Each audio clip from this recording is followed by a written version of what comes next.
নমস্কাৰ এই মুহূৰ্তত আহি পৰিছে সন্ধিয়াৰ কেইবাটাও বিগ ব্ৰেকিং নিউজ। আজি হৈছে 11 ছেপ্টেম্বৰ। ৰাজ্যৰ লাখ লাখ মহিলাৰ একাউণ্টত চৰকাৰে কেইবাটাও নতুন আঁচনি টকা প্ৰদান কৰিব। অসমৰ মুখ্যমন্ত্ৰী ডক্টৰ হিমন্ত বিশ্ব শৰ্মাই এটা নহয় দুটা নহয় কেইবাটাও নতুন আঁচনি টকা প্ৰদান কৰিব বেংক একাউণ্টত। লাখ লাখ অনাদায় হিতাধিকাৰী বেংক একাউণ্টত 1250 টকাকৈ প্ৰদান কৰিব। লগতে আত্মসহায়ক প্ৰতিজন মহিলা বেংক একাউণ্টত 10,000 টকা প্ৰদান কৰা হ'ব। অসমৰ মুখ্যমন্ত্ৰী ডক্টৰ হিমন্ত বিশ্ব শৰ্মাই ধন প্ৰদানৰ বাবে কেইবাটাও গুৰুত্বপূৰ্ণ নিয়ম সলনি কৰিছে। লগতে যদি আপোনাৰ ৰেচন কাৰ্ড আছে আপোনাৰ বাবে এটা ভাল খবৰ। ৰেচন কাৰ্ড থাকিলে প্ৰত্যেক মাহতে লাভ কৰিব 1000 টকা। লগতে ৰেচন কাৰ্ড থাকিলে লাভ কৰিব কেইবাবিধ নতুন সামগ্ৰী। যদি আপুনি চৰকাৰী কৰ পোৱা নাই নতুনকৈ লাভ কৰিব চৰকাৰী কৰ সুবিধা। লগতে কেইবাটাও ৰাজনৈতিক খবৰৰ লগতে অৰাজনৈতিক খবৰ যুগুত কৰা হৈছে। আজিৰ দিনটোত গোটেই অসম তথা ভাৰতৰ বিভিন্ন প্ৰান্তৰ পৰা যুগুত হৈছে কেইবাটাও ডাঙৰ খবৰ। এনেবোৰ খবৰ নিতৌ পাই থাকিবলৈ চেনেলটি ছাবস্ক্ৰাইব কৰি ভিডিঅ'ত এটা লাইক কৰিবলৈ নাপাহৰিব। আজিৰ আমাৰ প্ৰথম খুবেই গুৰুত্বপূৰ্ণ খবৰ হৈছে অসমবাসীৰ বাবে এটা ডাঙৰ খবৰ। লাখ লাখ মহিলাৰ একাউণ্টত সোমাইছে ধনৰাশি। প্ৰতিগৰাকী মহিলাৰ মুখত বিৰিঙিছে হাঁহি আৰু হাঁহি। ধন বিতৰণৰ প্ৰচেছিং অব্যাহত আছে। টকা সোমাবলৈ আৰম্ভ হৈ গ'ল ৰাজ্যৰ 27 লাখ মহিলাৰ একাউণ্টত। গছপুলি ৰোৱা 27 লাখ মহিলাৰ একাউণ্টত সোমাবলৈ আৰম্ভ হৈ গৈছে 10,000 টকা। এতিয়া পৰীক্ষা কৰক আপোনাৰ বেংক একাউণ্ট। 27 লাখ মহিলাৰ একাউণ্টত সোমাবলৈ আৰম্ভ হৈ গৈছে প্ৰথম কিস্তিত 10,000 টকা। কোনে কোনে লাভ কৰিছে টকা নিশ্চয় আপুনি কমেণ্ট কৰি জনাই দিয়ক। যদি আপুনি টকা পোৱা নাই তেনেক্ষেত্ৰত আপুনি কি কৰিব। অসমৰ মুখ্যমন্ত্ৰী ডক্টৰ হিমন্ত বিশ্ব শৰ্মাই ইয়াক লৈ কেইবাটাও গুৰুত্বপূৰ্ণ মন্তব্য কৰিছে। লাখ লাখ মহিলাৰ একাউণ্টত সোমাবলৈ আৰম্ভ হৈ গৈছে 10,000 টকা। যদি আপুনি 10,000 টকা আত্মসহায়কৰ প্ৰথম কিস্তি পোৱা নাই কমেণ্ট কৰি জনাই দিয়ক। লগতে অসমৰ মুখ্যমন্ত্ৰী ডক্টৰ হিমন্ত বিশ্ব শৰ্মাই আকৌ 17 তাৰিখৰ পৰা চৰকাৰে প্ৰদান কৰিব 10,000 টকা। যদি আপোনাৰ গোটৰ একাউণ্টত 10,000 টকা পোৱা নাই কোনটো সমষ্টিত আপুনি বাস কৰি আছে কমেণ্ট কৰি জনাই দিয়ক। আপোনাৰ সমষ্টিত কেতিয়া 10,000 টকা প্ৰদান কৰিব নিশ্চয় আপোনালোকক সম্পূৰ্ণকৈ আন এটা ভিডিঅ'ত ষ্টেপ বাই ষ্টেপ দেখুৱাই দিম। তাৰপিছত অসমবাসী ৰাজ্যক জনাইছো আমাৰ পৰৱৰ্তী খুবেই গুৰুত্বপূৰ্ণ খবৰ। লগতে ডাঙৰ খবৰ অৰুণোদয় আঁচনিত লাখ লাখ হিতাধিকাৰীৰ বাবে ডাঙৰ খবৰ। শীঘ্ৰে সংগ্ৰহ কৰক মুখ্যমন্ত্ৰী সুলভ ইন্ধন আঁচনিৰ প্ৰপত্ৰ। যদি আপোনাৰ ঘৰত অৰুণোদয় আঁচনি আছে আৰু আপুনি এতিয়া যদি প্ৰপত্ৰটো ফিল আপ কৰা নাই অতি শীঘ্ৰে ফিল আপ কৰক। অৰুণোদয় আঁচনিৰ প্ৰপত্ৰ ফিল আপ নকৰিলে আপোনাৰ একাউণ্টত এই টকা নাপাব। এই প্ৰপত্ৰ পূৰণ কৰি জমা দিলে লাভ কৰিব 250 টকাৰ ৰাজসাহায্য। প্ৰতিটো ৰন্ধন গেছৰ চিলিণ্ডাৰত অৰুণোদয় হিতাধিকাৰী পৰিয়ালে লাভ কৰিব ৰাজসাহায্য। ৰেচন কাৰ্ড থকা প্ৰতিটো পৰিয়ালে লাভ কৰিব এই সুবিধা। ইয়াৰ বাবে আপোনাৰ আধাৰ কাৰ্ডৰ নম্বৰ সন্নিৱিষ্ট কৰিব লাগিব। হয় বন্ধু বান্ধৱীসকল, অসমৰ মুখ্যমন্ত্ৰী ডক্টৰ হিমন্ত বিশ্ব শৰ্মাই সকলোকে সুলভ ইন্ধন আঁচনিৰ প্ৰপত্ৰ জমা দিবলৈ আহ্বান জনাইছে। যদি আপোনাৰ ঘৰত অৰুণোদয় আঁচনি আছে তেনে ক্ষেত্ৰত আপোনাৰ এইটো কাম কৰিব লাগিব। অন্যথা আপোনাৰ একাউণ্টত 1250 টকাৰ পৰিৱৰ্তে 1,500 টকা নাপাব। পঞ্জীয়নভুক্ত মোবাইল নম্বৰ দিব লাগিব। লগতে অৰুণোদয় হিতাধিকাৰীৰ নাম আৰু অৰুণোদয় আইডিটো শুদ্ধভাৱে দিব লাগিব। প্ৰপত্ৰ পূৰণ কৰি দিলে লাভ কৰিব 250 টকাৰ ৰাজসাহায্য। পলম নকৰি আজি সংগ্ৰহ কৰক এই প্ৰপত্ৰ। অৰুণোদয় আঁচনিৰ লাখ লাখ হিতাধিকাৰীৰ বাবে ডাঙৰ খবৰ। এই প্ৰপত্ৰটো আপুনি ক'ৰ পৰা সংগ্ৰহ কৰিব? আপুনি পঞ্চায়ত বা ব্লকত যাওক আৰু আপুনি অৰুণোদয় আঁচনি এই প্ৰপত্ৰটো লৈ লওক।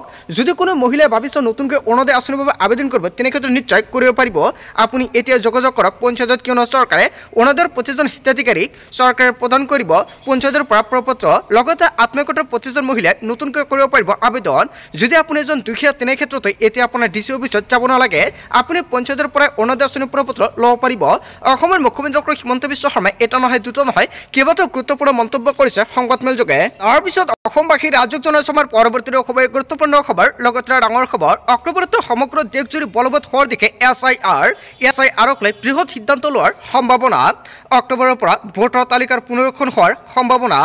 দেশজুৰি SIR বলবৎক লৈ নিৰ্বাচন আয়োগৰ গ্ৰীণ ছিগনেল। প্ৰতিখন ৰাজ্যৰ নিৰ্বাচন আয়োগৰে ৰুদ্ৰতাৰ বৈঠক অনুষ্ঠিত। দিল্লীৰ চূড়ান্ত বৈঠকত লোৱা হ'ল সিদ্ধান্ত পুনৰবাৰ নাগৰিকত্বৰ প্ৰমাণ দিব লাগিব দেশৰ নাগৰিকে।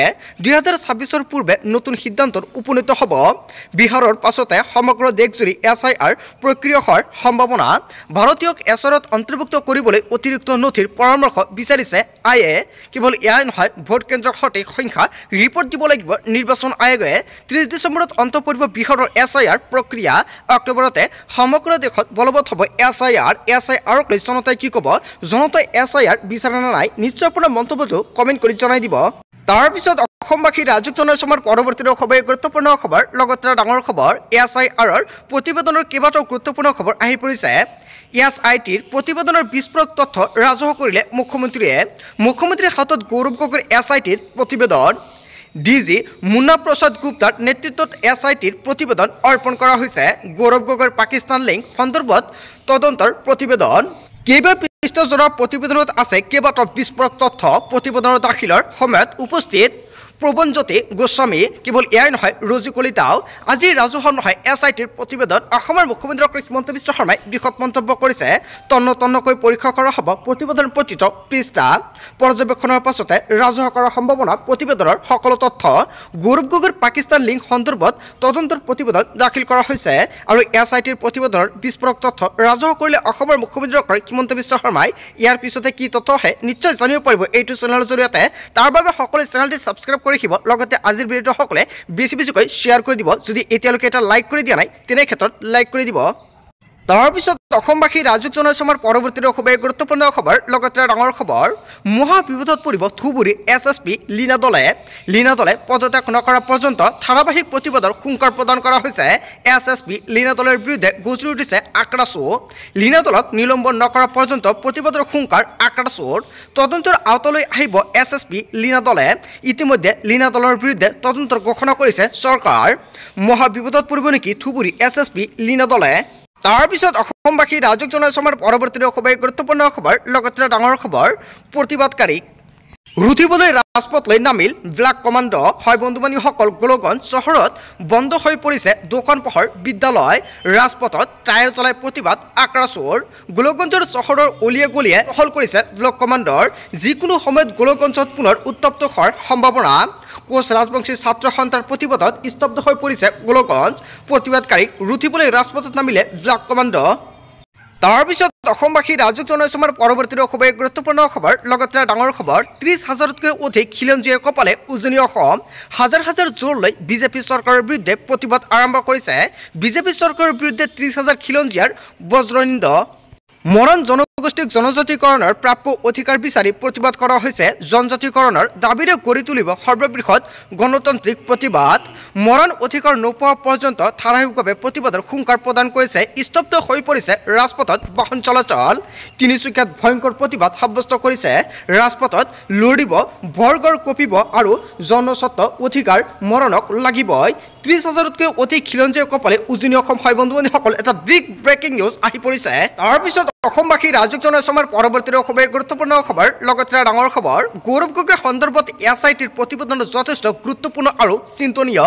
আজিৰ দিনত অসমৰ মুখ্যমন্ত্ৰী হিমন্ত বিশ্ব শৰ্মাই পুনৰ কেইবাটাও বিস্ফোৰণ মন্তব্য কৰিছে। এই বিষয়ে কেবিনেটত আলোচনা কৰা হ'ব বুলি মন্তব্য কৰিছে অসমৰ মুখ্যমন্ত্ৰী হিমন্ত বিশ্ব শৰ্মাই। যাৰ পৰিয়ালৰ 3জনে বিদেশী, তেওঁ বিহু নাচতেই লাগিছে অদ্ভুত বুলি মন্তব্য কৰিছে মুখ্যমন্ত্ৰীগৰাকী। তেওঁৰ পত্নীৰ পুত্ৰ বিদেশী নহয় বুলি অস্বীকাৰ কৰিব নেকি? আজি মই কংগ্ৰেছত থকা হ'লে গতিয়াই বাহিৰ কৰি দিলোঁ হয় গৌৰৱ গগৈ। মহাত্মা গান্ধীয়ে স্বাধীন কৰা দেশত সাংসদগৰাকীৰ পৰিয়ালত 3জনেই বিদেশী। গৌৰৱ গগৈৰ বিহু নৃত্যত সংগী দিয়া লোকৰ বিৰুদ্ধেও মোৰ সহানুভূতি আছে বুলি মন্তব্য কৰিছে।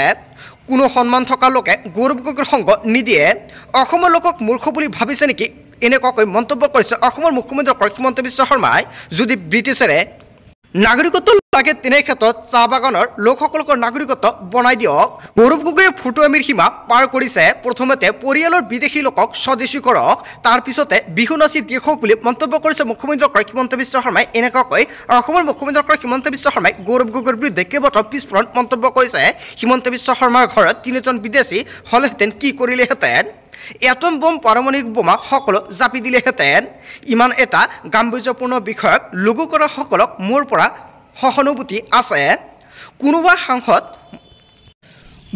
সংবাদ মাধ্যমৰ সম্পাদকে এই বিষয়টো গম্ভীৰভাৱে নল'ব পাৰে, আমি লৈছোঁ।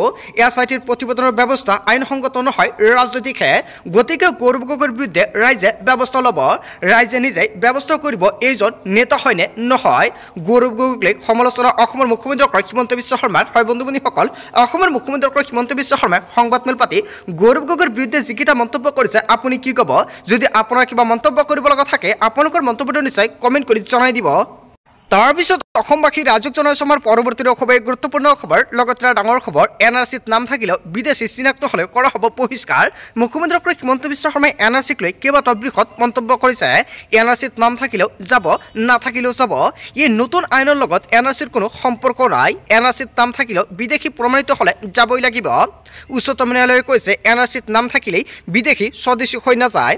খুব বেছি সেই ব্যক্তিজনে দাবী কৰিব পাৰিব যে মোৰ NRCত নাম আছে, কেৱল এয়াই।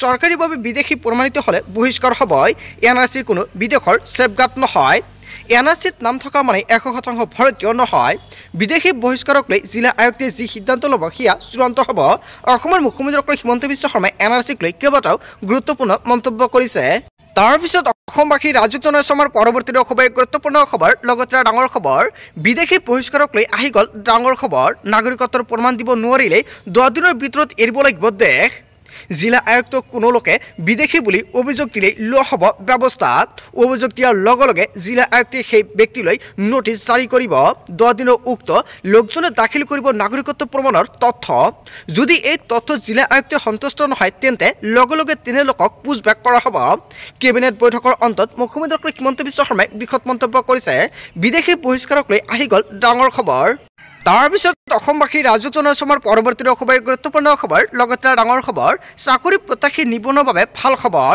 ৰাজ্যত ওলাইছে চৰকাৰী চাকৰি লাভ কৰিব 52,000 পৰ্যন্ত দৰমহা আজিৰ পৰা কৰক আপুনি আবেদন মেট্ৰিক আৰু দ্বাদশ উত্তীৰ্ণ কৰিব পাৰিব আবেদন ইতিমধ্যে আৰম্ভ হৈছে আবেদন প্ৰক্ৰিয়া অনলাইন যোগে কৰিব লাগিব আবেদন অসম লোকসেৱা আয়োগৰ কাৰ্যালয়ে 4ৰ্থ বৰ্গৰ পদ মুকলি কৰা হৈছে আবেদনৰ অন্তিম তাৰিখ হৈছে 9 অক্টোবৰ 2025 ইয়াৰ আগতে আপুনি আবেদন কৰিব লাগিব আপুনি কেনেকৈ আবেদন কৰিব কি কি নথিপত্ৰ লাগিব যদি আপোনালোকৰ ভিডিও লাগে নিশ্চয় কমেন্ট কৰি জনাই দিব নেক্সট ভিডিওত জনাই দিম বন্ধুবান্ধী সকলকতে অসম তথা ভাৰতৰ বিভিন্ন প্ৰান্তৰ পৰা যুগত হৈছে কেইবাটাও ডাঙৰ খবৰ এনেবোৰ খবৰ নিতে পাই থাকিবলৈ চেনেলটি সাবস্ক্ৰাইব কৰি ভিডিওত এটা লাইক কৰিবলৈ নাপাহৰিব so thank you for watching full video